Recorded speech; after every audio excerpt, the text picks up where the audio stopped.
جو لوگ اللہ کی کتاب سے ان آیتوں اور ہدایتوں کو جو اس نے نازل فرمائی ہیں چھپاتے اور ان کے بدلے تھوڑی سی قیمت یعنی دنیاوی منفعت حاصل کرتے ہیں،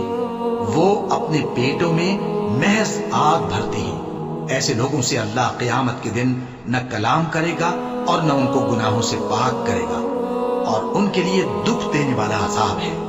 یہ وہ لوگ ہیں جنہوں نے ہدایت چھوڑ کر گمراہی اور بخشش چھوڑ کر عذاب خرید لیا۔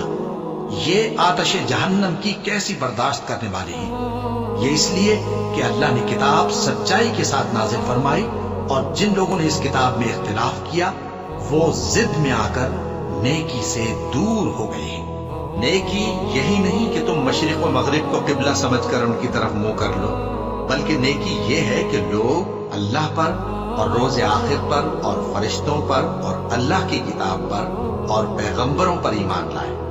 اور مال باوجود عزیز رکھنے کے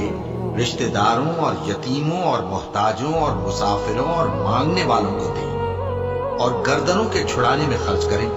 اور نماز پڑھیں اور زکوٰۃ دیں، اور جب عہد کر لیں تو اس کو پورا کریں، اور سختی اور تکلیف میں اور جنگ کے وقت ثابت قدم رہیں۔